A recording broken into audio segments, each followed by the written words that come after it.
দিনহাটার ছবি দেখাবো এবার আপনাদের। দিনহাটার একটা স্কুলের ছবি দেখুন, যেখানে বিক্ষোভ, শিক্ষকদের ঘেরাও করে বিক্ষোভ দেখাচ্ছেন গ্রামবাসীরা। ভেটাগুড়ির প্রাথমিক বিদ্যালয়ে গ্রামবাসীরা ক্ষোভে ফেটে পড়েন। তাদের অভিযোগ, রোজই শিক্ষকদের বিরুদ্ধে দেরিতে স্কুলে যাওয়ার অভিযোগ করছেন তারা। তোমরা এইভাবে যদি আসেন তাহলে স্কুলের ছাত্রগুলোর ভবিষ্যৎ কি হবে আপনি বলেন? না না শুনে ঘটনা হয়েছে কি, একদিনকে কথা ওইখান থেকে বসে আমরা দেখি তার আগে 2 বার কমপ্লেন জানাইছি। আপনি জানেন আমি জানাইছি প্রতিদিন 11টার আগেই আসেন। 11টার আগে কাউকে দেখি না, আমরা ওইখান থেকে দেখি, আমরা ওইখান থেকে দেখি বসে থেকে আমরা দেখি। আমার বাড়িতে তো বেশি কথা বলবো শুভঙ্কর আমাদের প্রতিনিধির সঙ্গে।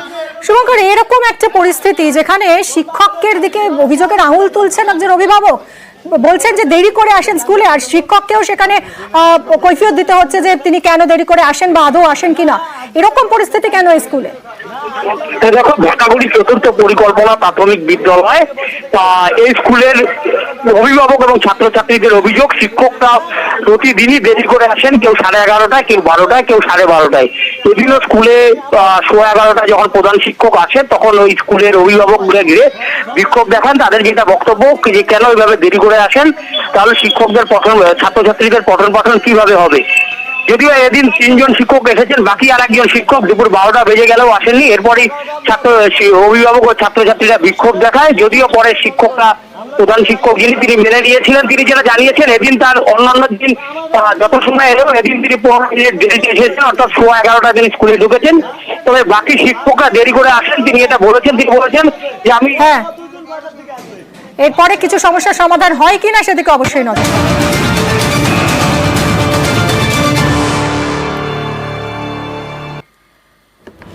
ইতিহাস গড়লেন মানু ভাকের। এর আগেও ব্রোঞ্জ জিতেছেন, অলিম্পিকে প্রথম পদক এনে দিয়েছেন। এবার আরো একটা ব্রোঞ্জ, ইতিহাস গড়লেন মানু ভাকের। এবার মিক্সড ডাবলসে পদক আনলেন মানু ভাকের, দেশকে এনে দিলেন আরো একটা পদক। মিক্সড ডাবলসে পদক আনলেন মানু ভাকের, ইতিহাস গড়লেন মানু ভাকের।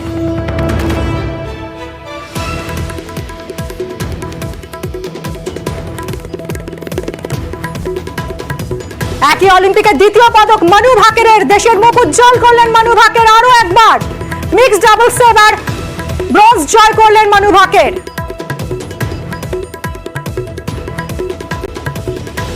একই অলিম্পিকে দ্বিতীয় পদক মানু ভাকেরের, এর আগেও ব্রোঞ্জ জয় করেছেন ব্যক্তিগত ইভেন্টে, আর এবার মিক্সড ডাবলসে মানু ভাকের তিনি দ্বিতীয় পদক এনে দিলেন দেশকে।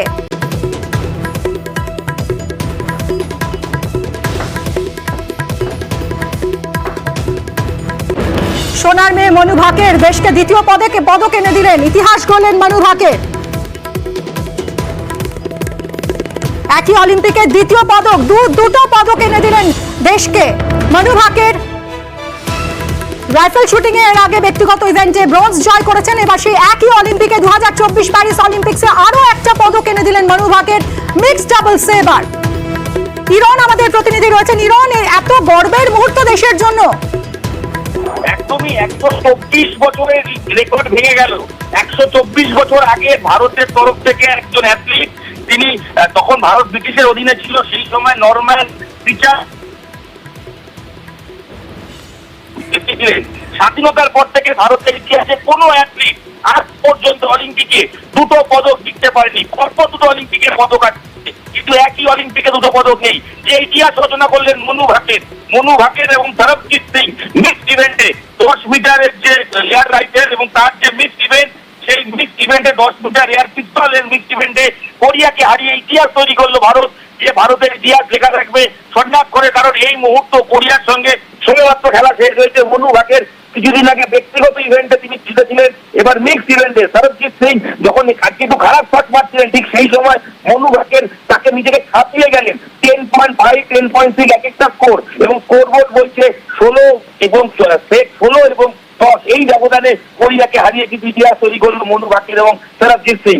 ভারতের ইতিহাসে আরো একবার বলা, যে ভারতের ইতিহাসে স্বাধীনতার পর থেকে ভারত কোনোদিনও অলিম্পিকে কোনো ব্যক্তিগত ইভেন্ট সঙ্গে থাকুন ইরন। এই মুহূর্তে কুন্তল চক্রবর্তী আমাদের প্রতিনিধি রয়েছেন সরাসরি প্যারিস থেকে। কুন্তল, আরো একটা পদক এনে দিলেন মনু ভাকের, স্বর্ণালী মুহূর্ত, দেশের জন্য অত্যন্ত গর্বের মুহূর্ত। কিভাবে সম্ভব হলো? এই লড়াইটা কতটা কঠিন ছিল? দেখো, প্রথম ইন্ডিয়ান 128 বছরের অলিম্পিকের ইতিহাসে প্রথম ইন্ডিয়ান যে একই অলিম্পিক থেকে দুটো মেডেল পেলেন। এর আগে কোনো ভারতীয় অ্যাথলিট এটা করে দেখাতে পারেননি। পিভি সিন্ধু, নীরজ চোপড়া একটাই ইভেন্টে খেলেন, পিভি সিন্ধু একটাই ইভেন্টে খেলেন, ফলে একটা অলিম্পিকে তাদের দুটো পদক পাওয়ার কোনো সম্ভাবনা ছিল না। কিন্তু বাকি অনেক ইভেন্টেই শুটিং, বিশেষত শুটিং, আর্চারির মতো ইভেন্ট বা যেসব ইভেন্টে একই অ্যাথলিটের কাছে দুটো মেডেল যেটা সম্ভাবনা থাকে, তারাও কখনো এই কাজটা করে দেখাতে পারেনি যেটা মনু ভাকার করলেন। এবং সব থেকে বড় কথা, ধুয়ে শেষ নয়, মনু ভাকারের সব থেকে পছন্দের ইভেন্ট হলো 25 মিটার পিস্টল, যেটার ফাইনাল রয়েছে 2 তারিখ, সেই সাতুরু, যেটা প্যারিস থেকে প্রায় 250 কিলোমিটার দূর। সেই শুটিং রেঞ্জে মনু ভাকারের ইভেন্ট রয়েছে 2 তারিখ, যেখানে 25 মিটার পিস্টল ইভেন্টে মনু ভাকারের সঙ্গে থাকবেন ঈশা সিং। সেই ইভেন্টের দিকে অবশ্যই নজর থাকবে, কারণ মনুর ওটা ফেভারিট ইভেন্ট। 10 মিটার কিন্তু মনুর ফেভারিট ইভেন্ট নয়, যেখান থেকে মনু ব্রঞ্জ মেডেল দুটো জিতলেন। আজকে সরবজোত মনুর সাথে ছিলেন 10 মিটার মিক্সড ইভেন্টে। এবং সরবজোত, যেটা কয়েকদিন আগে সরবজোতকে আমি কভার করেছিলাম, মনুকে গতকাল কোয়ালিফিকেশন ইভেন্টে ওখানে গেছেন। মনু গতকাল কোয়ালিফিকেশন ইভেন্টের পর তোমাকে আমি যে বিষয়টা জানিয়ে রাখি যে অলিম্পিক ব্রডকাস্ট সার্ভিস, তাদের কিন্তু নিয়ম যে সব অ্যাথলিটকে কথা বলতেই হবে। মনুকে গতকালকেও কথা বলতে বারণ করে দিয়েছিলেন জসপাল রানা রিকোয়েস্ট করেছিলেন মনুর কোচ যে একটা দিন ছেড়ে দিন, মেডেল জেতার পর মনু কথা বলবে। আজকে আবার মনু কথা বলতে আসবেন কিছুক্ষণ পরেই, যেটা হয়তো আমরা আবার দেখাতে পারবো। মনু একটাই গত 6 মাস ধরে কনসেন্ট্রেট করছিলেন যে মনুকে সব জায়গা থেকে আলাদা রেখেছিলেন জসপাল রানা। এই জয়ের পিছনে সব থেকে বড় কারিগর যাকে মনে করা হচ্ছে জসপাল রানা, যার ইভেন্ট ছিল 25 মিটার সেন্টার ফায়ার পিস্টল, যার নিজের বেস্ট সময়, যেটা অলিম্পিক ইভেন্ট ছিল না, এবং তিনি সব জায়গায় মেডেল জিতেছেন, এশিয়ান গেমস থেকে শুরু করে কমনওয়েলথ গেমস, ওয়ার্ল্ড কাপ, সব জায়গায়। কিন্তু একটা দুর্ভাগ্যের বিষয় ছিল যে 25 মিটার সেন্টার ফায়ার পিস্টল, যেটা জসপালের ইভেন্ট ছিল, লেজেন্ডারি শুটার কখনো ভারতকে অলিম্পিক পদক এনে দিতে পারেনি, কারণ অলিম্পিকের মধ্যে ওই ইভেন্টটা কখনো ছিল না। আমার অনেকটা যে অ্যানালজি যদি দিতে হয়, তাহলে আমার মনে পড়ছে রাহুল দ্রাবিড়ের কথা, যে রাহুল দ্রাবিড় যিনি কখনো ক্রিকেটার হিসেবে ওয়ার্ল্ড কাপ জিততে পারেননি, কিন্তু কোচ হিসেবে ভারতকে কয়েকদিন আগেই বিশ্বকাপ এনে দিচ্ছেন। ঠিক সেই অ্যানালজি দেখলে মিল হয় অনেকটা জসপালের সঙ্গে। তিনি অলিম্পিকের পদক নিজে দিতে পারেননি, কিন্তু মনুর মাধ্যমে দুটো অলিম্পিকের পদক দেশকে এনে দিলেন।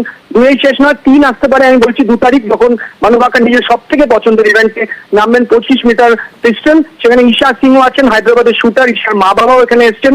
অবিশ্বাস্য একটা মুহূর্ত। ভারত প্রথম 4 দিনে দুটো অলিম্পিক মেডেল। এবার আমার মনে হচ্ছে 10-এ যেতে পারে ভারত, কারণ 7 আমাদের বেস্ট পারফরমেন্স। গতবার টোকিওতে আমাদের গ্রাজুয়ালি ইমপ্রুভ হচ্ছে। 2008 থেকে 2008-এর পর 2012-তে ভারত ছিল 6টা মেডেল, 16 একটু খারাপ হয়েছিল। অনেক অ্যাথলিট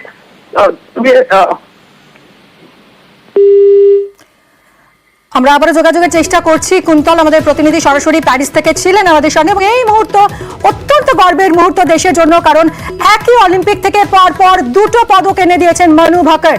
এর আগে ব্যক্তিগত ইভেন্টে এবং এবার 10 মিটার এয়ার পিস্তল মিক্সড ডাবলসে সর্বজিৎ সিং এর সঙ্গে জুটি বেঁধে আবারও পদক এনে দিয়েছেন মনু।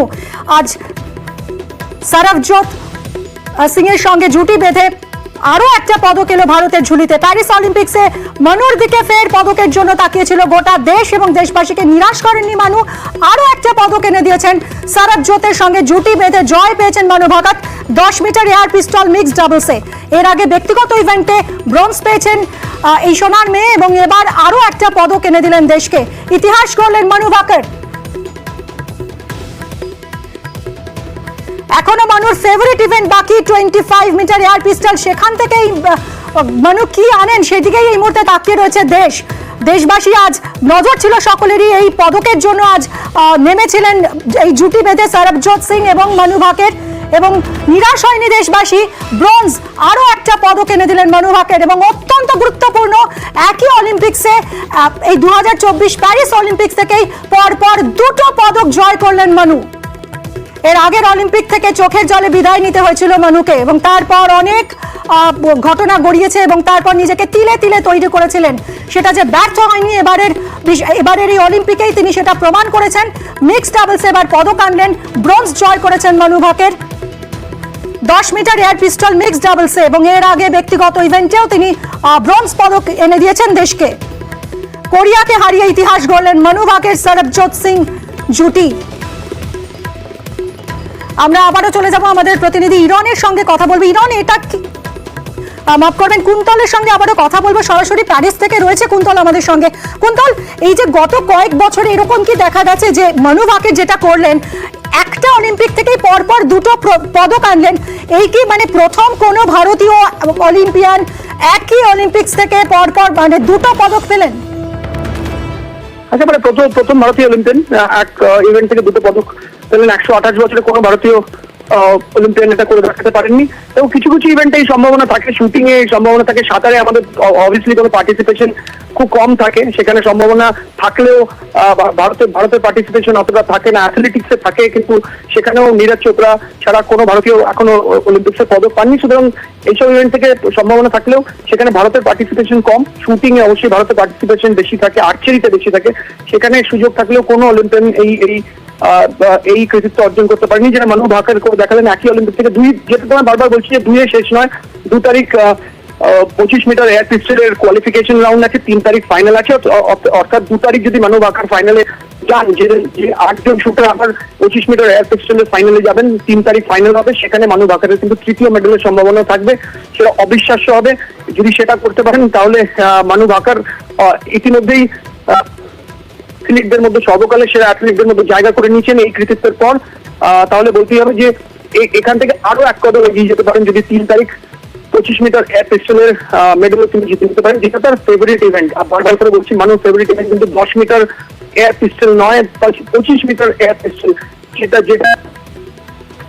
ফেভারিটও বলা হয়। এই যে পুল অফ শুটার্স আছে তাদের মধ্যে অবশ্যই চাইনিজরা সেখানেও স্ট্রং, কোরিয়ানরা স্ট্রং, কিন্তু মনু ভাকের 25 মিটারে যদি ব্রঞ্জের থেকে এক কদম এগিয়ে যান বা 2 কদম এগিয়ে গিয়ে মেডেলের কালারও চেঞ্জ করে ফেলেন, তাহলে অবাক হওয়ার কিছু থাকবে না। সেক্ষেত্রে মনু ভাকের তৃতীয় পদকেও শেষ করতে পারেন এই অলিম্পিক্সে। সুতরাং নজর রাখতে হবে। 2 তারিখ কোয়ালিফিকেশন থাকবে সাঁতারুতে, যেটা প্যারিস থেকে 250 কিলোমিটার দূর শুটিং রেঞ্জ, সেখানে কোয়ালিফিকেশন রাউন্ড 25 মিটারের 2 তারিখ, 3 তারিখ ফাইনাল রাউন্ড। মানুষের সাথে রয়েছে ঈশা সিং হায়দ্রাবাদে থাকেন, খুবই ট্যালেন্টেড শুটার। ঈশাও ভালো করতে পারেন। সুতরাং মানুষের কাছে সম্ভাবনা থাকবে তৃতীয় মেডেল এবং মেডেলের কালার চেঞ্জ করারও। একদমই, মানে মেডেলের হ্যাট্রিক হয় কিনা এখন সেটাই দেখার। অনেক ধন্যবাদ কুন্তল। মনুর হাত ধরে জোড়া পদক এলো দেশে, অলিম্পিকে জোড়া পদক জয় কোনো ভারতের, এই প্রথমবার ইতিহাস গড়লেন মনু ভাকের।